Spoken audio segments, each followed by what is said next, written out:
In the first part of this series, I talked about the innate inaccurate nature of movie genres and provided examples to why, as a movie and art lover, the current system just doesn't cut it when it comes to objective classification of cinema. The second episode covered my quest and research, detailing how I built my own genre system.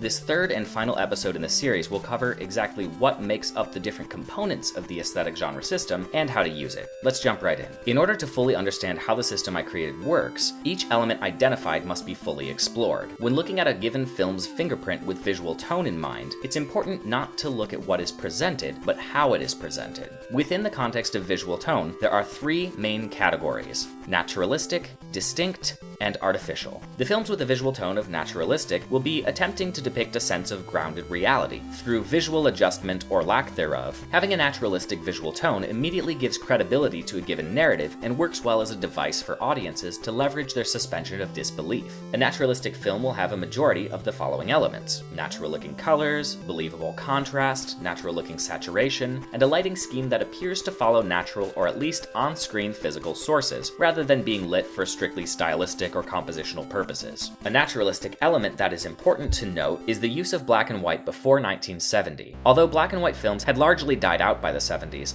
placing the cutoff date a bit later than the technology's death allows for films with smaller budgets or inferior technology to still have naturalistic aims. An example would be the 1968 film Night of the Living Dead. When a film is attempting to maintain a striking and somewhat unique aesthetic without delving into the realm of complete stylization, they often fall into a distinct visual tone. A distinct film will contain many of the following elements: color washes, strong color toning, noticeable low contrast or high contrast, low saturation or high saturation, crushed blacks, or burnt highlights. Although some of these elements can cause the existence of others, such as high contrast potentially creating crushed blacks and burnt highlights, it is possible for these elements to be created intentionally and separately. An artificial film does not attempt to ground itself visually, and instead stimulates the imagination of an audience member to draw them in. Artificial visual tones set a film so far apart from its peers that it is often possible to identify an entire movie from a single frame. Elements included in the visual tone of an artificial film are overtly stylized lighting schemes, when light and shadow don't need to make physical sense but exist only for the purpose of making a beautiful composition. Strong, irregular colors, breaking the fourth wall with the camera, for example the first-person point of view or a strong focus on multiple conflicting lens flares, heavy light bloom, selective saturation, and black and white in films after 1970. A film's visual tone can be identified when the above elements are treated as a checklist to be matched against the film's fingerprint. The weight of the visual tone, or tones if there is a tie, becomes part of the film's aesthetic genre.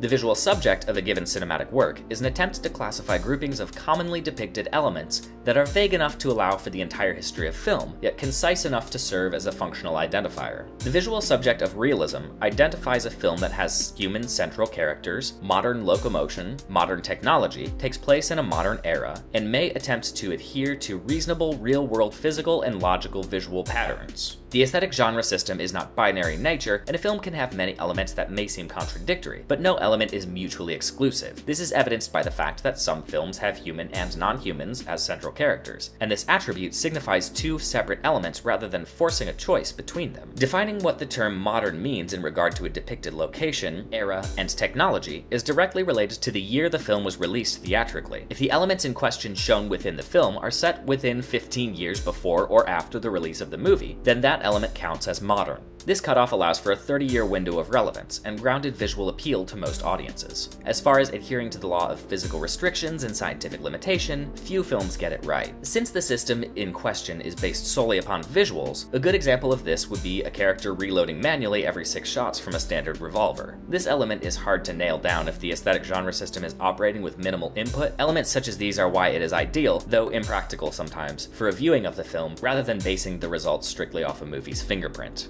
Within the realm of visual subject, there are quite a few elements that identify a given work as being historic. Any element included as historic must be an element that loosely connects to an audience on a memory-fueled basis. Given that anything 15 years previous to the release of a given film is modern, anything beyond that point is considered to be nostalgic. Visual media, including film and television, have played an integral role in creating nostalgia within vast numbers of people who have never experienced the times depicted firsthand. Often events such as disasters and the destruction of human life are relayed to the population populace at large via television reports or verbal exchange. Most audience members will have never experienced true gore or destruction in real time, thus making it an active portion of the collective understanding and memory, therefore identifying gore and human destruction as an additional set of elements in the historic aesthetic genre subtype. This will hardly swing something set in the future into the historic visual subject, as the results are majority-based rather than binary.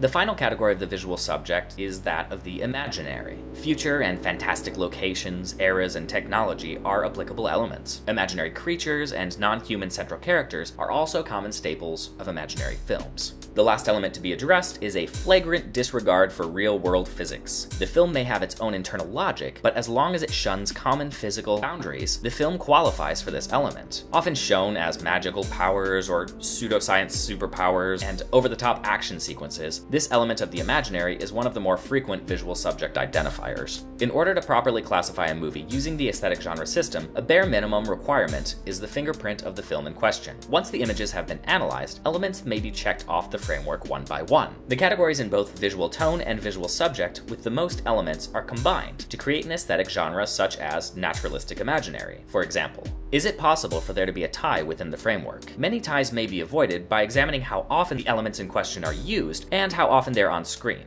This can help break ties by giving weight to a subgenre due to visual importance. It would be entirely possible to automate the process of using the aesthetic genre system in a way that also stores the data for trend analysis and prediction. This could be a boon for production companies looking for hard data as to the kind of visuals that may do well at the box office. It would also give post-production studios potential leverage when negotiating if they could reference a body of data regarding visuals that could be linked to a success or failure at the box office, as well as offer a reasonable way of tracking profitable trends in cinema aesthetic. Another automated possibility would be a web service that would require a user to name their 10 or more favorite films. This program would then find those films in the database, as well as all of the connected visual tone and visual subject elements specific to the identified films. The program could then cross-reference the common elements in the user's list to form a core list of visual patterns the user presumably enjoys seeing based on their input. The next step would be a quick scan of all the movies in the hypothetical aesthetic genre system database to see what films would have a similar visual makeup. The resulting number would be quite large, but could be further refined by cross-referencing sites such as IMDb, Metacritic, and Rotten Tomatoes to narrow the field and produce a high-quality set of recommendations. The final list would provide the user with a bevy of options and links to Amazon, Netflix, Hulu, etc., where they could purchase or view the suggested films at their leisure. This concept gives the average user, who may not be in tune with their own personal aesthetic preferences, an easy way to find new movies based solely on computed personal visual taste, while also working to increase the sales of entertainment that may otherwise be overlooked. Such a piece of software might have trouble being fully automated, as there should exist a technician to input certain data and observations on the database end. However, much of the identification of visual elements in a film could be done by a computer, such as recording average contrast, saturation, and color levels, for example. After scanning the film, the software could identify most visual tone elements and possibly even some visual subject elements as well. Although created to fill a void in the world of cinematic classification, the basics of the aesthetic genre system easily apply to other visual art forms. From sculpture to painting, everything about the basic execution of this framework holds up. Video games present a challenge to this framework, as some games are strictly linear, such as Super Mario Bros. Or Bulletstorm, and present no real difficulty for the onlooker in identifying visual elements. Yet in some games, the visual elements may change depending on how the person playing decides to spend their time in the game. As video games are an emerging art form, there are still questions we must ask about their classification. Genre systems in games are often based upon gameplay mechanics, such as first-person shooters or MOBAs, yet others are more oblique, such as art house games. Like, what does that even mean? It would seem,